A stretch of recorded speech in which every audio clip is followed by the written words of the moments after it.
Ek groet julle in die wonderlike naam van Jesus en ek is weer eens baie bly om weer aan te kan gaan. Ek is by hoofstuk 6 vers 5, die sessie 18, hoofstuk 6 vers 5.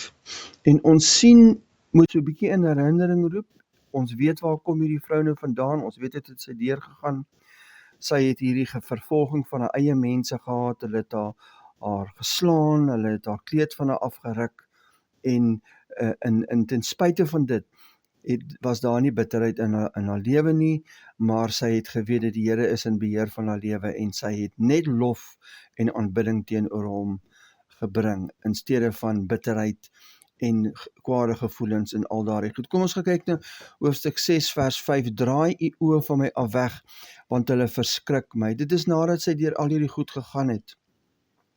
Dit is die haar beminde wat hierso praat. Die woord verskrik beteken you have taken me by storm. Tydens hierdie gebeurtenis wat sy moes deurgaan toe die noordewind oor haar gewaaai het, was sy gewond, sy was geslaan en mishandel, sy was verstote en sy was alleen. Sy het 'n smaakie gehad van die lyding wat Jesus moes verduur aan die kruis.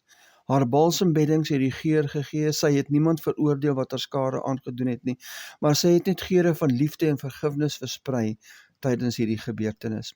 Sy het besef wat hy moes verduur om haar verlossing te bewerkstellig. Sy was so een met hom, dat sy hom aangestaar het met die uitdrukking in haar oë, en ek dink sy kon vir hom sê, ek weet wat u moes deurgaan om my te verlos. Ek het 'n bietjie smaad gevoel, die veragting beleef, die smaad beleef, my klere was van my afgeruk, my naaktheid was geopenbaar, ek was geslaan, ek was gewond, maar al wat in my oor was hierdie ontsettende liefde vir hulle, wat ek geweet het, hulle weet nie wat hulle doen nie, en ook in my was ek krank van liefde vir alles wat u vir my gedoen het. Dit is asof sy beleef wat hy aan die kruis vir haar gedoen het, net 'n fraksie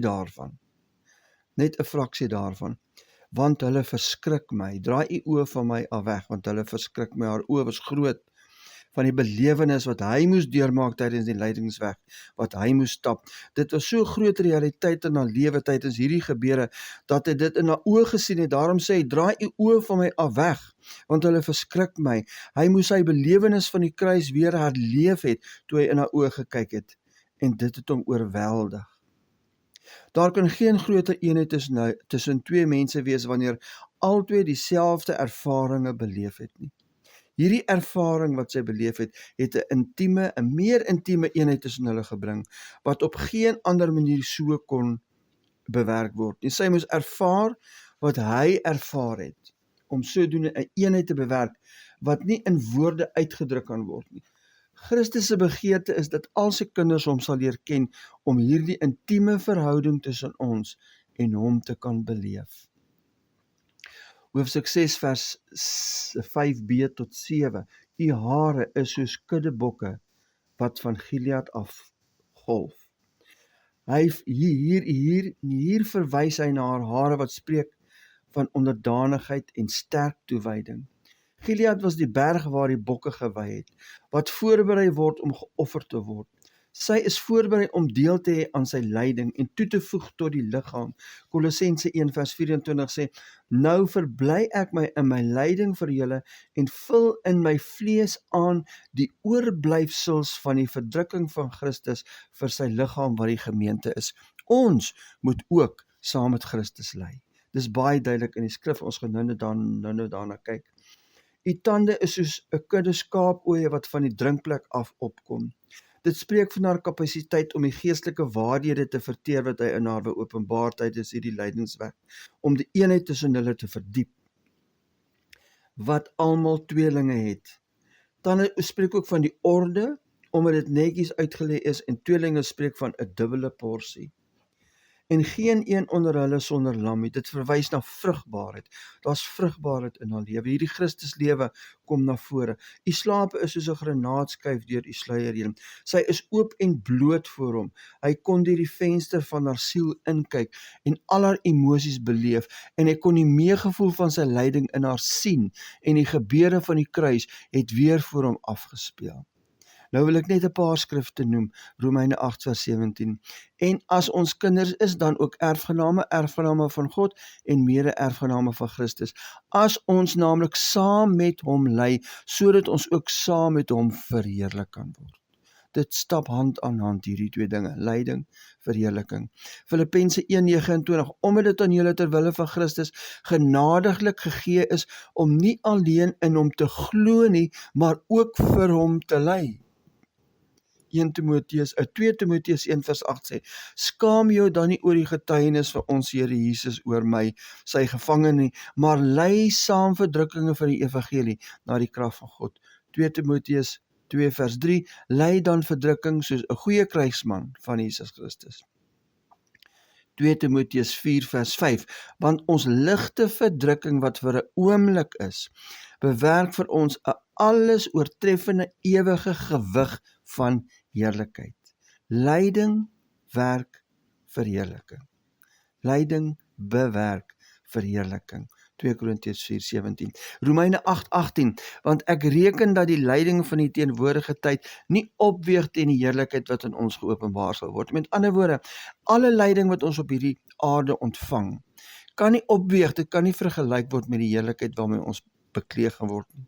Dit is te gering. Die lyding, alles dit, hoe 'n geweldige lyding, is dit te gering, dit kan nie opweeg teen die heerlikheid wat enig aan ons geopenbaar sal word nie. 2 Korintiërs 4:16 is 'n wonderlike skrif. So werk die dood dan in ons, maar die lewe in julle. As ons ly vir die evangelie, dan gee dit die Heilige Gees die reg om met krag in 'n ander persoon te werk. So werk die dood dan in ons, maar die lewe in julle. Lyding is baie nodig en is baie kosbaar. Daar is 60 jong vroue, hoofstuk 6 vers 8, daar 60 jong vroue en 80 byvroue en jong vroue sonder getal. Ek wil net min of meer sê wat dit alles beteken. Al hierdie bogenoemde byvroue en jong vroue was op verskillende maniere verwant aan koning Salomo. As ons nou dit kyk vanuit 'n wêreldse oogpunt, is dit 'n groot fout om sulke baie geliefdes te hê, maar dit is hier genoem om 'n geestelike waarheid in ons te openbaar, wat beide diepgaande en pragtig is. Die Here se begeerte is dat alle gelowiges hom sal leer ken in die hoogste en suiwerste geestelike belewennisse en in die mees nabye en intieme verhouding met hom.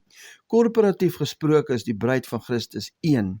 Individueel gesproke is die mate van gevoelens teenoor hom en die karakter van die verhoudinge teenoor hom nie dieselfde in alle gelowiges nie. En hierdie verhoudinge word verteenwoordig en uitgebeeld deur die koninginne, die byvroue en die jong vroue. Soos byvoorbeeld Isak en Moses, Josef en Salomo was almal prototipes van Christus en hulle bruide is figure van die kerk in 'n koöperatiewe en volmaakte sin. Daar's verskillende mense met verskillende grade wat die Here dien, wat eendag met verskillende mates van heerlikheid gaan bekleed word. As ons moet lees in Korintiërs 15 ook. Ons sal later by dit uitkom. Een, die is my duif, my volmaakte, die enigste vir haar moeder. In hierdie vers is die begeerte van die Gees van God om ons te laat sien, dat dit hulle is wat die Here se hart in volle tevrede stel, wat gesien word as die unieke een.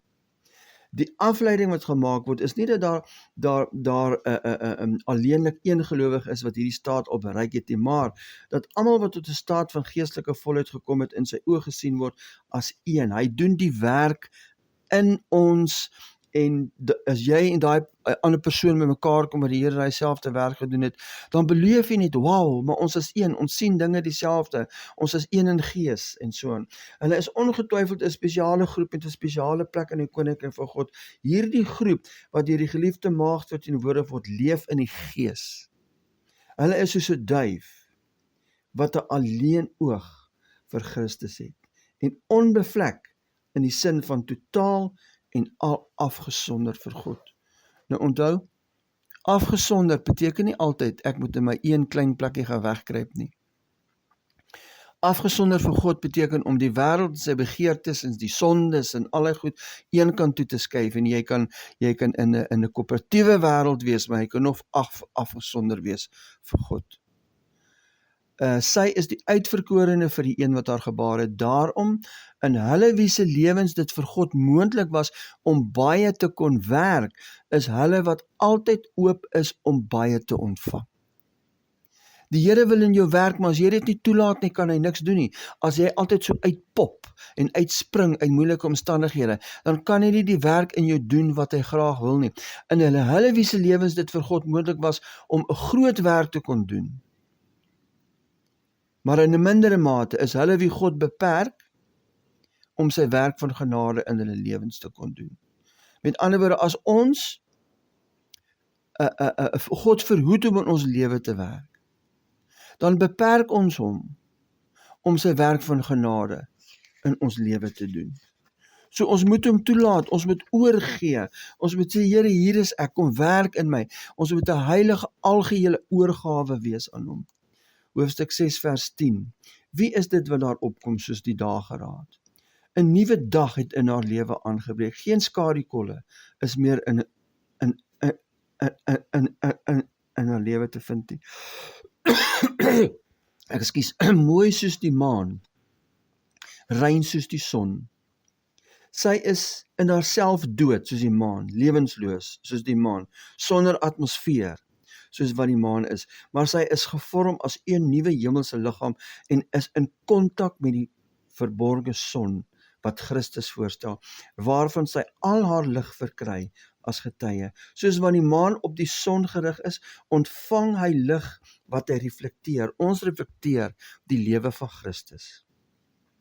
Sy is in Christus en word gesien as 'n nuwe skepping wat deur die Heilige Gees bewoon word, wat verlig word met die lig en die lewe van die son, van Christus, wat sy besit en waarin geen donkerheid is nie. Hy is die son, net so reflekteer sy daardie son. Verskriklik, soos die slagordes met vaandels.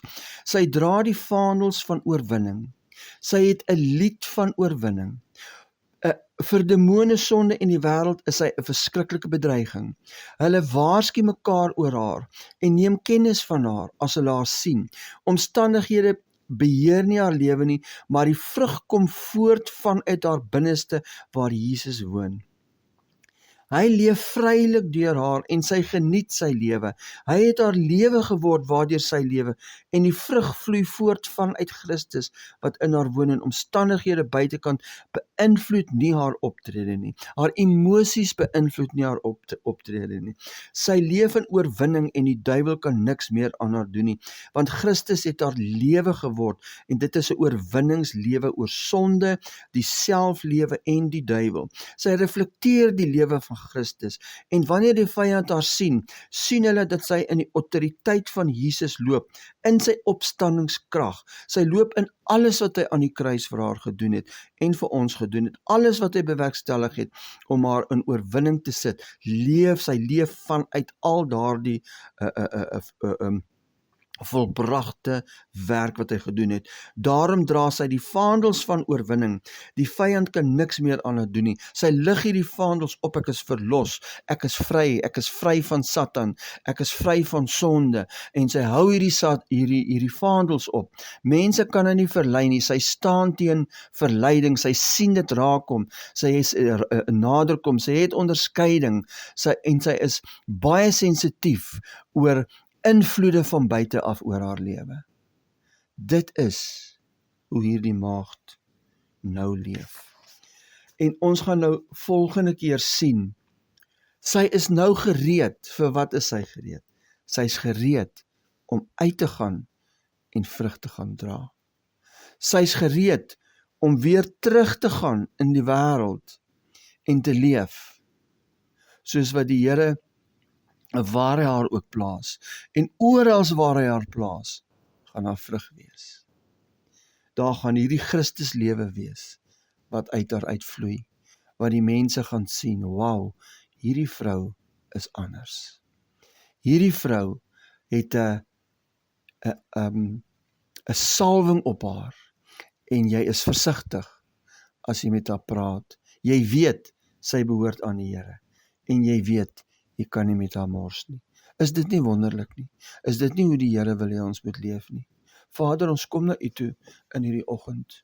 Ons kom en ons bid dat U hierdie werk in ons sal voltooi. Ons weet, die tyd is om, die einde van hierdie dispensasie is in sig.